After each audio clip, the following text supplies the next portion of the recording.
नमस्कार मित्रों, रम्या रामायणी कथा में संस्कृत साहित्य एवं संस्कृति के चैनल पे मैं डॉक्टर श्रीनिवास आपका स्वागत करता हूँ। लक्ष्मण राम से कहते हैं कि राजसूय यज्ञ नहीं कर सकते, लेकिन अश्वमेध यज्ञ हम कर सकते हैं। अश्वमेधो महायज्ञः पावनः सर्व पापनाम पावनस्तव दुर्धर्षो रोचताम रघुनंदन। ये बड़े बड़े पापियों को भी पवित्र बनाने वाला है, इसलिए हमें अश्वमेध यज्ञ करना चाहिए। ध्यान दीजिएगा, राजसूय यज्ञ होता है राजाओं पे विजय प्राप्त करने के लिए। पाप नाश के लिए ऐसा यज्ञ करने की क्या आवश्यकता है, ये भरत का मत था। लक्ष्मण ये कह रहे हैं कि बड़े बड़े पापों का नाश करता है ये अश्वमेध यज्ञ, इसलिए हमें अश्वमेध यज्ञ कर लेना चाहिए। क्योंकि राम ने जो शंभूक को मारा है, उनके मन में वो भावना है कि मुझसे एक तपस्वी की हत्या का जो कार्य हुआ है, इसका कहीं ना कहीं प्रायश्चित तो करना पड़ेगा। श्रूयते ही पुरावृत्तम वासवेसु महात्मने ब्रह्म हत्यावृतः शक्रो है मेधेन पाविता। ये कथा सुनी जाती है कि इंद्र ने जब वृत्रासुर को मारा और उसको ब्रह्म हत्या का पाप लगा, तो अश्वमेध यज्ञ करके ही वो इस पाप से मुक्त हुए थे। इसलिए हम भी इस यज्ञ को कर सकते हैं, ऐसा लक्ष्मण राम से कहते हैं। और फिर वो वृत्रासुर की कथा सुनाते हैं। पुराकिल महाबाहो देवासुर समागमे वृत्रो नाम महानासी दैत्यो लोक सम्मता। संसार में जिसका नाम बड़ा ही विख्यात है, वृत्र नाम का एक परम पराक्रमी दैत्य था। देवताओं के साथ हमेशा ही उसका एक प्रकार से विरोध चलता ही रहता था। बड़ा विशालकाय शरीर उसका, और पूरी प्रजा को लिखा है अनुरागेण लोकान स्त्रीन स्नेहात पश्यति सर्वथा। वो तीनों लोगों को परम स्नेह से देख रहे थे। देखिए, गुणों के आधार पे वृत्रासुर कहीं खराब नहीं, उसका चित्रण नहीं आता है। खाली वो कठोर तपस्या करता है, जिसके कारण इंद्र को ऐसा लगता है कि मेरा पद चला जाएगा, और वो उसका संहार करते हैं। तो ये वृत्रासुर जो है, ये अत्यंत गुणी था, पराक्रमी था, धर्मज्ञस्य कृतज्ञस्य बुद्धिया चा परिनिष्ठिता शशास पृथ्वीं स्फीताम धर्मेण सुसमाहिता। बड़ा धर्मज्ञ था, कृतज्ञ था, बुद्धिमान था, भरी पूरी पृथ्वी का संपूर्ण धर्मेण सुसमाहिता, धर्म से युक्त होकर के इसका लालन पालन किया करता था। तस्मिन् शासति सदा सर्वदा काम दुगामहि। जब उस पृथ्वी का शासन करता था ना, तो ये पृथ्वी हमेशा इच्छित फल देने वाली थी। ऐसा नहीं कि आपने बीज डाला और अभी बारिश हो गई, अभी ये नहीं हुआ, बारिश नहीं हुई, अभी ये सूख गया, ये हुआ, और आपको बीज डालने का फल ही नहीं मिले। नहीं, उसके शासन काल में ऐसा था कि प्रजा को जो भी उसने खेती में काम किया है, योग्य फलों की प्राप्ति हुआ करती थी। रसवंती प्रसूनानी मूलानी च फलानी च। रसों से परिपूर्ण, फूलों से परिपूर्ण, मूलों से परिपूर्ण, फलों से परिपूर्ण, सब तरीके से पृथ्वी जो है वो परिपूर्ण थी। अकृष्टपच्या पृथ्वी सुसपन्ना महात्मना स राज्यम तादृशम भुंगते स्फीतम अद्भुत दर्शनम। वो अत्यंत विशालकाय वृत्रासुर इस प्रकार से, जहाँ हर प्रकार की सुख, समृद्धि, संपत्ति, संपन्नता सब कुछ था, इस प्रकार के उस उत्तम राज्य का भोग किया करता था। एक समय आया कि उसको ये लगता है कि बस बहुत हो गया। स निक्षिप्त सुतम ज्येष्ठम पौरेशु मधुरेश्वरम। तो अपने ज्येष्ठ पुत्र मधुरेश्वर को सारा राज्य काज सौंप देता है। तब उग्रम समातिष्ठ तापयन सर्वदेवता। और उग्र तपस्या करने में वो लग जाता है। इतनी कठिन तपस्या करता है कि सभी देवता तपित हो जाते हैं। ये उल्लेख किया है, समातिष्ठन तापयन सर्वदेवता। सभी देवताओं को तपा दे, इस प्रकार की तपस्या उसने शुरू की है।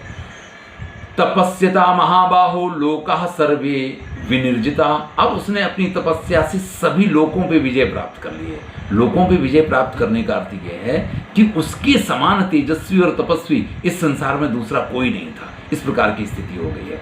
बलवान सा ही धर्मात्मा नैनम सक्षामि शासित। अब ऐसे में देवताओं को ये होता है कि ये बड़ा बलवान है, बड़ा धर्मात्मा है, इतना बड़ा तपस्वी है, अब इसको कैसे बस में किया जाए।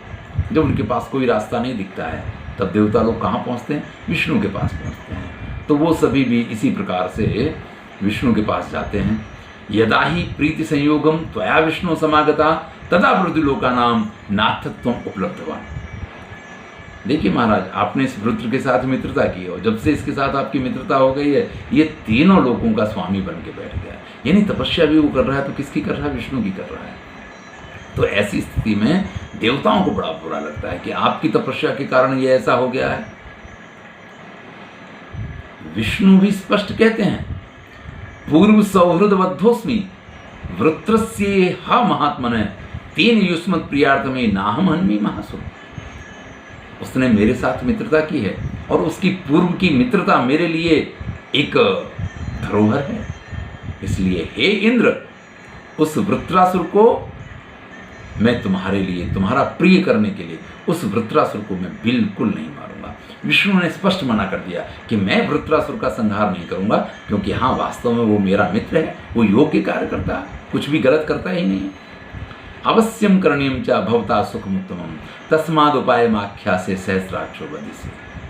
लेकिन फिर भी आपका भी प्रिय तो करना पड़ेगा, इसलिए मैं आपको एक उपाय बता रहा हूं।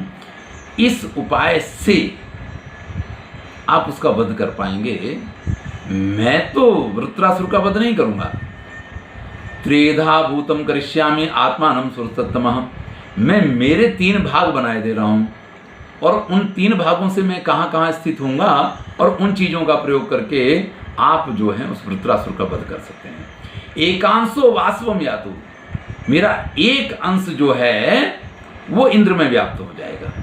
द्वितीयो वज्र में उचाओ, मेरा दूसरा अंश जो है वो वज्र में व्याप्त होगा। तृतीयो भूतलम यातु यदा वृत्रम निश्चिति, और मेरा तीसरा जो है अंश वो पृथ्वी में व्याप्त होगा।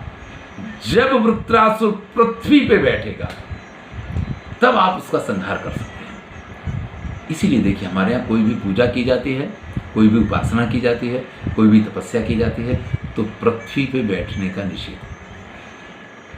हमारे यहाँ ये कहते हैं कि अगर आपको कुछ भी करना है तो आसन बिछाइए। आपको योग की कोई मुद्रा करनी है, कोई आसन करने हैं, तो भी आपको पृथ्वी पे आसन बिछा करके ही योग मुद्राएं करनी चाहिए। आपको सीधा पृथ्वी पे लेट के कोई आसन आप नहीं कर सकते हैं, इसका निषेध है। आप प्राणायाम डायरेक्ट पृथ्वी पे बैठ के नहीं कर सकते हैं, इसका निषेध है। आप कोई भी पूजा पाठ करते हैं और सीधे पृथ्वी पे बैठ जाते हैं तो इसका निषेध है। आसन बिछा करके ही बैठना चाहिए। अगर आप आसनस्थ नहीं हैं, अगर आप किसी आसन पे नहीं बैठते हैं, तो आपके द्वारा किया गया कर्म बिल्कुल निरर्थक है, उसका कोई अर्थ नहीं है। आप कहीं देखिए, बट सावित्री की पूजा करने के लिए कई बार वृक्षों के नीचे जाना पड़ता है, कहीं आप नदी के किनारे कोई पूजा करने जाते हैं, अपने बैठने का आसन साथ में लेके जाइए। आप जमीन पे नहीं बैठ सकते हैं, और अगर आपके पास कोई आसन नहीं है तो कुछ भी घास वगैरह ले करके और उसको वहाँ पृथ्वी पे आप बिछाइए, और उस घास को बिछा करके तभी आप बैठेंगे, ये नियम है। और यहाँ पे ये बात आकर के हुई है कि जब वृत्र पृथ्वी पे बैठेगा तो आप उसका संहार कर पाएंगे। वज्र से संहार करेंगे और इंद्र संहार करेगा। सभी देवता और इंद्र वहां जाकर के पहुंचते हैं, देखते हैं क्या तपस्या का तेज है। वृत्रासुर जो कठिन तपस्या कर रहा है, ते पश्यन् तेजसा भूतम तपस्तम असुरोत्तमम पिबन्तिमिव लोकान् स्त्रीन् दर्हन्तम विवाम्बरम। मतलब उसका तेज ऐसा है कि तीनों दिशाओं में नहीं, 10 दिशाओं में व्याप्त है। तीनों लोगों को जैसे वो पी जाएगा, इस प्रकार से उसका अत्यंत वैभवपूर्ण तेज देख करके सभी देवता एकदम से व्याकुल हो जाते हैं। उसको देख करके ही कथमेनम वदिष्याम कथम न स्यात् पराजय, अरे हम कैसे इसको मार पाएंगे, इसके सामने हम पराजित कैसे नहीं होंगे। वो तो सब विचार में पड़ जाते कि भाई इसको तो मारा ही नहीं जा सकता है, इसके सामने पराजय निश्चित है। लेकिन जैसा कि विष्णु ने बताया था, तेसाम चिंतयताम तत्रे सहस्राक्षा पुरंदरा वज्रम प्रगृह्य पाणिभ्याम प्राहिणोत वृत्रमूर्धनि। पुरंदर इंद्र वहां पहुंचते हैं और जैसे ही पृथ्वी पे उसको बैठा हुआ देखते हैं, उसके सिर पे जोर से उस वज्र का प्रहार कर देते हैं। कालाग्निनेव घोरेण दीप्तेनेव महर्षिषा पतता वृत्र शिरसा जगत्रासम उपागमत्। वो तपस्या कर रहा है, एक तपस्वी है, और जो तपस्वी है उसके ऊपर आप इस प्रकार से प्रहार कर देंगे तो इससे संसार को अच्छा तो नहीं लगेगा। जगत त्रासम उपागत, पूरा संसार जो है अत्यंत त्रस्त हो गया, अत्यंत व्याकुल हो गया कि इंद्र ने ये क्या किया है।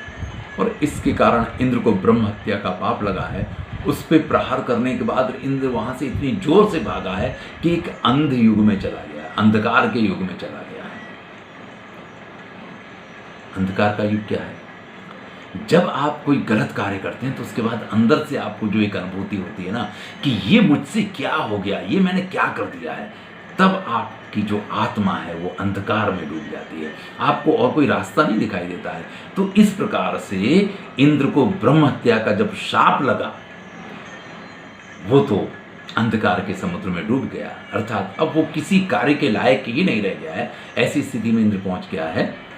यहाँ पे कथा पाई जाती है कि इसी समय पे पृथ्वी पे से नहुस को लाकर के स्वर्ग का राजा बनाया गया है, जो नहुस पुरुरवा के पुत्र आयुष के पुत्र थे। यहाँ सभी देवता अत्यंत व्याकुल हैं, बिना इंद्र के तो सब कुछ चल ही नहीं सकता है। तो विष्णु के पास जाते हैं, तब विष्णु उनसे ये कहते हैं, मामेव यजताम शक्रः पाविष्यामिव दृढ़म्। इंद्र से कहो जाकर के वो मेरी उपासना करे, वो मेरी उपासना करेगा तो मैं उसको पवित्र बनाऊंगा। लेकिन कैसे उपासना करती है? पुण्य न है मेदेने मामिष्टा पाक शासना, पुण्य अश्वमेध यज्ञ करके उसको मेरी पूजा करनी चाहिए। और जब वो मेरी पूजा करेगा तो अवश्य ही इस ब्रह्म हत्या के पाप से मैं उसको मुक्ति दिलवाऊंगा।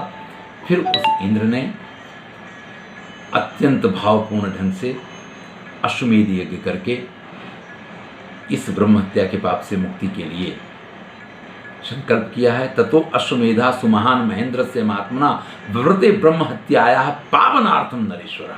देखिए वहाँ पे एक संकल्प करना होता है।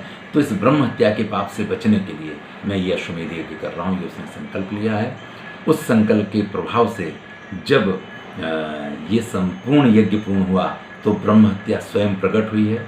और उसने ये कहा है, ठीक है मैं इंद्र को तो छोड़ रही हूँ, लेकिन मुझे कोई स्थान चाहिए, मैं कहाँ जाऊँगी? तो ऐसे में उसको जो 4 स्थान दिए गए हैं, उसने अपने ब्रह्म हत्या ने अपने 4 भाग किए हैं। एके नांसेन वत्स्यामि पूर्णो दासु नदीसु वै चतुरो वार्षिकान मासान दर्पग्नि कामचारिणी।